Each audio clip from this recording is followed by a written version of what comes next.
Good morning, everybody.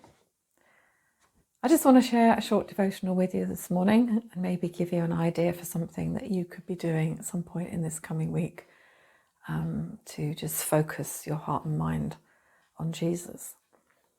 I was just scrolling through Twitter the other day, and frankly, I was finding it very boring. There was just a lot of well-meaning words, sound bites about how church or church leadership ought to be this, or it should be that, or you could be this, and dire warnings of what happened if you don't do this and you don't do that and you don't do the other.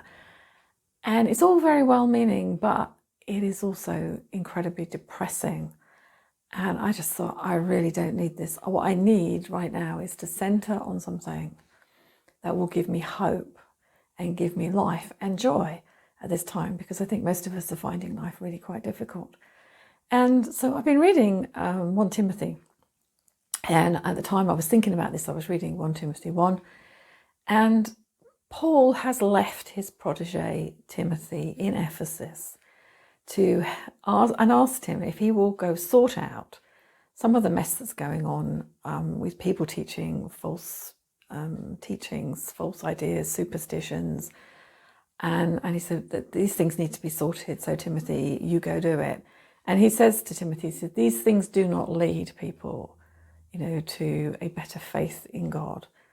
And he says in verse 5, he says, the point or the purpose of my instruction is that all believers are filled with love that comes from a pure heart, a clean conscience, and genuine faith. So this is the point, this is the essence of everything, is that we will be filled with this love of God that comes out of those genuine heart and a genuine faith. And the Apostle Paul is a smart man. He could have entered into all of those arguments and probably won hands down, but they don't interest him because he knows perfectly well they're not actually going to lead anybody into life. And so he says to Timothy, they're a waste of time. And so I was thinking about, well, what actually really matters? What is the center of our faith? And of course, the center of our faith is Jesus. So as I was thinking about that, I started thinking about Jesus in terms of the places of his life where significant events occurred. So I thought about Jesus in the stable, and Jesus in the cross, and Jesus in the tomb, and Jesus in the upper room. And so when we think about that, we think about Jesus in the stable, right? God incarnate, come to identify with us. Jesus in his vulnerability, God loving the world. I think about the cross, I think about Jesus in his pain, the self-sacrifice of God himself being in Christ, reconciling the world to himself, that this is what is happening through Jesus. And then I think about the tomb, and I think about the victory that was Jesus, but the victory that is also ours because he rose again. God vindicating his son because he has died sinless and has become the perfect sacrifice for us. And then Jesus in the upper room, the life-giving spirit, the one who empowers us to live life.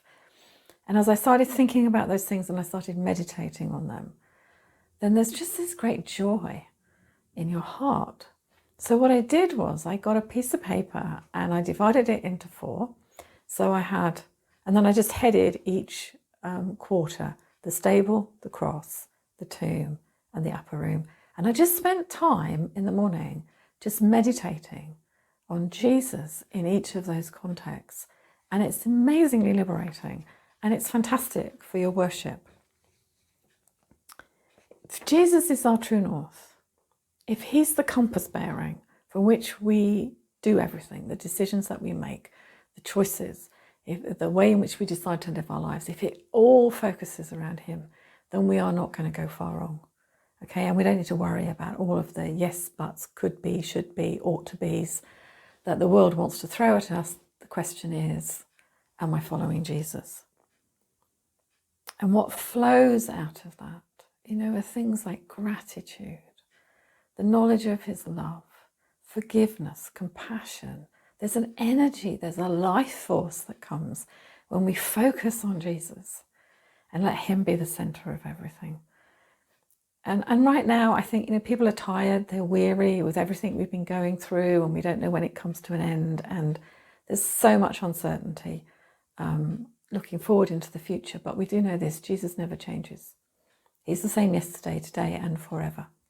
So I want to encourage you. Maybe do this. Take a page. If you've got a journal, divide a page in 4 and just meditate on Jesus. Make him the centre, because that's what leads us to life and hope and a glorious future. So I'm just going to leave that with you. God bless you and have a great day.